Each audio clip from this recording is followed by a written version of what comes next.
Chapter 1 Arivu Revansh. ओह, जब अरिव ने अपनी भारी पलकें खोलने की कोशिश की तो सबसे पहले उसे छत का सफेद थोड़ा सा डरा हुआ प्लास्टर दिखा। कमरा साधारण था, एक लकड़ी का बेड, एक पुरानी टेबल, दो कुर्सियां और दीवार पर लटकता हुआ एक फीका सा कपड़े का पर्दा जो हल्की हवा में धीरे धीरे हिल रहा था। रूम साफ था पर अमीर नहीं। उसकी चेस्ट में तेज जलन हुई। उसने हल्की सी सांस खींची और तुरंत दर्द की एक तीखी लकीर उसके पूरे शरीर में दौड़ गई। अचानक मेमोरी फ्लैश हुई, ट्रेनिंग ग्राउंड, लोगों की हंसी, एक तेज मुक्का और फिर अंधेरा। अरिव ने गर्दन मोड़ी। टेबल के पास एक आदमी और एक औरत बैठे थे।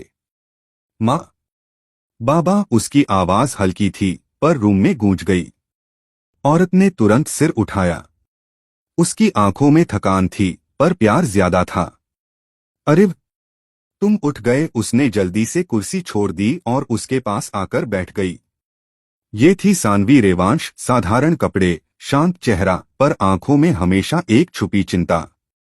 टेबल के दूसरे साइड बैठा आदमी नहीं उठा, बस उसने अपनी नजर ऊपर की। उसकी बॉडी थोड़ी पतली थी, चेहरा हल्का सा पीला और आंखों के नीचे गहरी लकीरें थीं, पर भावों में अब भी कठोरपन था। ये थे वीर रेवांश। कमजोर हो और ऊपर से गुस्सा भी कंट्रोल नहीं होता। वीर की आवाज शांत थी पर उसमें ठंडी सख्ती थी। खुद ही प्रॉब्लम ढूंढ कर लाते हो। अरिव ने सीधा होने की कोशिश की पर चेस्ट में उठे दर्द से फिर गिर गया। उन्होंने आपको यूजलेस बोला मेरे सामने, उसने दांतों के बीच से कहा। रूम में खामोशी छा गई। वीर की उंगलियां टेबल पर बंद हुईं और लकड़ी हल्की सी चीखी। आज देवकुल वैरित संघ की इंटरनल टेस्ट थी, जहां हर साल यंग जनरेशन का प्रोग्रेस चेक होता है। अरिव सिर्फ अपनी बॉडी टैंपरिंग का लेवल मेजर करने गया था। उसे ट्रेनिंग शुरू किए सिर्फ 6 महीने हुए थे। उसने कभी उम्मीद नहीं की थी कि वो टॉप करेगा, लेकिन टेस्ट के बाद करण वैरित हमेशा की तरह रास्ते में खड़ा मिला।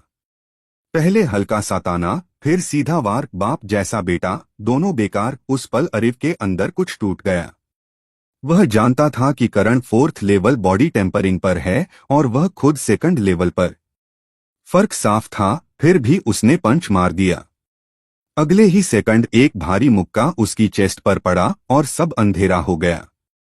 स्ट्रेंथ बिना कंट्रोल के बस एक चाइल्डिश रिएक्शन होता है, वीर ने धीरे से कहा।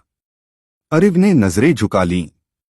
बॉडी टैंपरिंग सुनने में आसान लगती है, पर असल में यह टॉर्चर है। शरीर ही फाउंडेशन है। अगर बॉडी मजबूत नहीं होगी तो एनर्जी कभी स्थिर नहीं रहेगी। इसके 9 लेवल्स होते हैं। पहले 3 लेवल्स में मसल्स और बोन्स मजबूत होते हैं। 4th लेवल से स्किन कठोर होने लगती है और रिएक्शन स्पीड बढ़ जाती है। उसके बाद ही तेजस, एनर्जी जगने की संभावना होती है।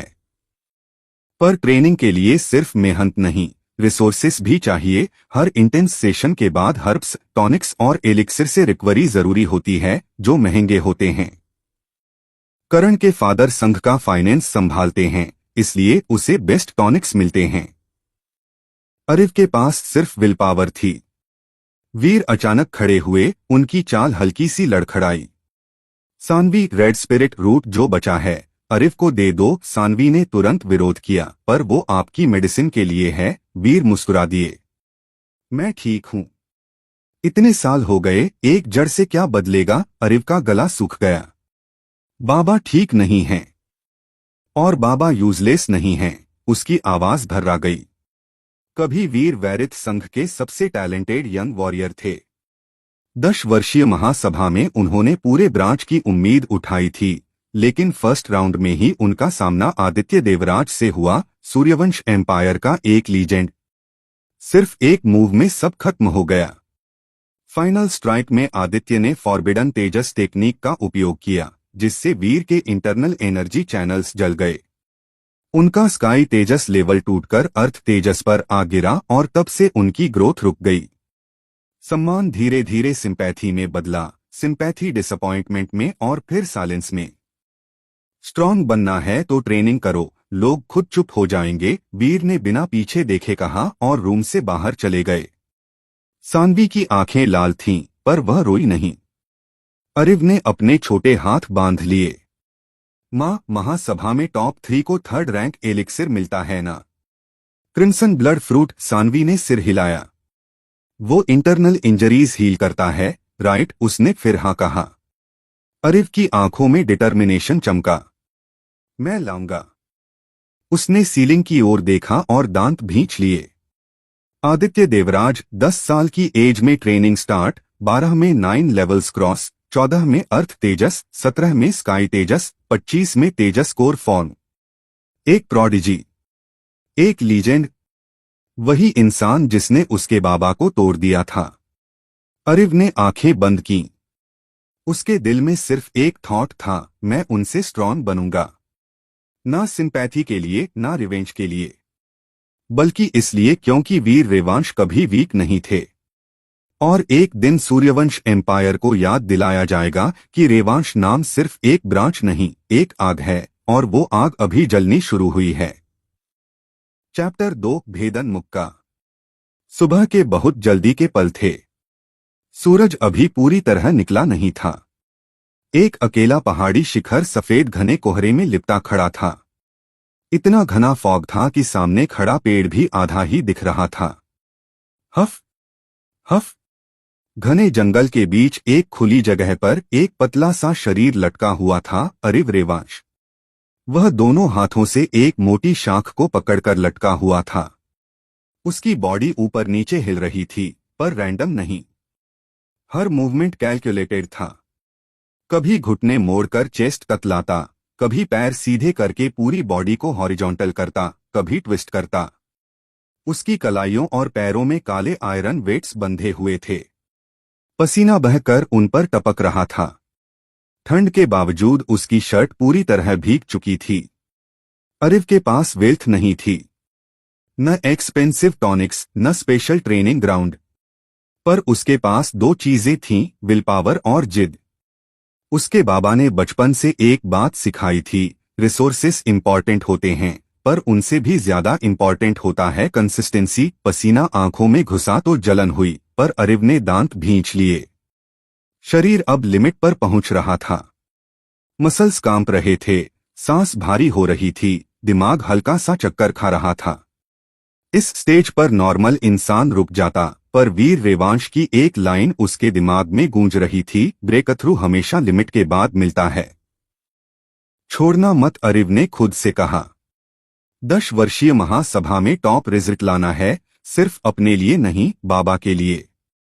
अचानक उसके शरीर के अंदर से एक गर्माहट उठी, जैसे किसी ने भीतर एक छोटी सी आग जला दी हो। Red spirit root. कुछ दिन पहले जो बाबा के लिए था, पर उन्होंने जबरदस्ती उसे दे दिया। यह 1st रैंक एलिक्सिर था, बहुत बड़ा नहीं, पर बिगिनर के लिए पावरफुल। पिछले कुछ दिनों में अरिव ने महसूस किया था कि उसकी बॉडी पहले से काफी स्ट्रांग हो गई है। पर एलिक्सिर का इफेक्ट अनलिमिटेड नहीं होता। 5 दिन बाद उसकी पावर धीरे धीरे कम होने लगी थी। फिर भी जो मेडिसिनल एसेंस पूरी तरह एब्जॉर्ब नहीं हुआ था, वह उसकी बॉडी के गहरे हिस्सों में छुप गया था। जब वह खुद को एक्सट्रीम तक पुश करता, तो वही हिडन एनर्जी निचुड़कर बाहर निकलती। अभी भी वही हो रहा था। गर्माहट मसल्स में फैल गई। थकान की जगह फ्रेश एनर्जी ने ले ली। अरिव ने अचानक जोर से स्विंग लिया। हाँ, वह हवा में पलटा खाकर नीचे सीधा लैंड हुआ। जमीन पर आते ही उसने सीधे खड़े होकर अपनी रीढ़ की हड्डी स्ट्रेच की। क्रैक क्रैक, हल्की आवाज आई। उसने मुट्ठी बांधी। मसल्स टाइट हुए। आंखों में चमक आ गई। तृतीय स्तरा, शरीर साधन का 3rd लेवल। तभी पीछे से एक शांत आवाज आई, बुरा नहीं। अरिव ने मुड़कर देखा। वीर रेवांश एक बड़े पेड़ के नीचे खड़े थे। उनके चेहरे के कठोरपन के नीचे हल्की सी गर्व की रेखा थी। बाबा, अरिव के चेहरे पर एक्साइटमेंट साफ थी। वीर आगे आए, उन्होंने उसकी बॉडी को गौर से देखा। तृतीय स्तरा कन्फर्म है। अच्छा प्रोग्रेस। रेड स्पिरिट रूट की वजह से अरिव ने हल्का सा मुस्कुराते हुए कहा। वीर ने सिर हिलाया। एलिक्सिर मदद करता है, पर अगर मेहनत न हो तो कुछ नहीं करता। कुछ पल चुप रहकर उन्होंने कहा, अब वेट्स हटा दो। अरिव ने तुरंत आयरन वेट्स खोल दिए। अब तुम युद्ध कला सीखने के लायक हो। अरिव की आंखें चमक उठीं। अब तक वह सिर्फ ब्रूट स्ट्रेंथ से लड़ता था, इसी वजह से करण से हारा। अब मौका आ गया था। वीर ने सीधे खड़े होकर कहा, युद्ध कला 3 श्रेणी में बंटती है, नीच, मध्यम और उत्तम। हर श्रेणी में 9 पद होते हैं। मैं तुम्हें नीच श्रेणी प्रथम पद की कला सिखाऊंगा। नाम है भेदन मुक्का। अरिव ने ध्यान से सिर हिलाया। वह निराश नहीं था। उसे पता था कि फाउंडेशन स्ट्रांग होना जरूरी है। वीर ने हाथ आगे बढ़ाया। फुल पावर से अटैक करो। अरिव ने बिना हिचकिचाहट पंच मारा। वीर ने बस हल्का सा हाथ घुमाया। उनकी उंगलियां अरिव की शर्ट से हल्की सी चिपकीं। पाप, एक तेज क्रिस्प साउंड हुआ। अगले ही सेकंड अरिव पीछे हट गया। उसका हाथ लाल पड़ चुका था। वह दांत भींचकर बोला। वीर शांत रहे। यह है भेदन मुक्का। फोर्स सीधा नहीं जाता, कपड़े के साथ ग्लाइड करता है। अगर मैं ज्यादा फोर्स लगाता तो तुम्हारी हड्डियां टूट जाती। फिर उन्होंने सांस लिया। इस कला में 9 गूंज होते हैं, उनके पैर जमीन पर जमे, बॉडी स्थिर। उन्होंने पहला फॉर्म चलाया। पा, कपड़े से आवाज आई। दूसरा, तीसरा। हर मूवमेंट में कपड़ा मसल्स के साथ वाइब्रेट हो रहा था, जैसे एनर्जी सतह से भीतर घुस रही हो। अरिव की आंखें पलक तक नहीं झपकीं। वीर ने जानबूझकर स्पीड स्लो रखी। 9 फॉर्म्स पूरे करने के बाद वे रुके। याद हुआ। अरिव ने आंखें बंद कर कुछ पल सोचा। शायद। दिखाओ। अरिव आगे बढ़ा। सांस लिया। मूवमेंट थोड़ा ऑकवर्ड था, स्लो और इम्परफेक्ट, पर सीक्वेंस सही था। वीर की आंखों में हल्का सा सरप्राइज चमका। पहली बार में ही याद। गिफ्टेड। अरिव ने पूरा सेट दोहराया, पर कोई आवाज नहीं आई। वह थोड़ा फ्रस्ट्रेटेड दिखा। साउंड क्यों नहीं आ रहा? वीर हल्के से हंसे। अगर इतना इजी होता तो इसका नाम भेदन मुक्का नहीं होता। पावर को फील करो। कपड़ा तुम्हारी एनर्जी फॉलो करे, तुम कपड़े को नहीं। अरिव ने शब्द दोहराए और फिर प्रैक्टिस शुरू कर दी। सुबह धीरे धीरे दोपहर में बदल गई। पसीना फिर से बहने लगा। मूवमेंट बेहतर होते गए, कॉन्फिडेंस स्थिर, पर आवाज नहीं। आखिर वीर ने आसमान की ओर देखा। बस आज के लिए इतना। आप जाइए, मैं थोड़ी देर और प्रैक्टिस करूंगा। अरिव ने बिना रुके कहा। वीर ने उसे देखा।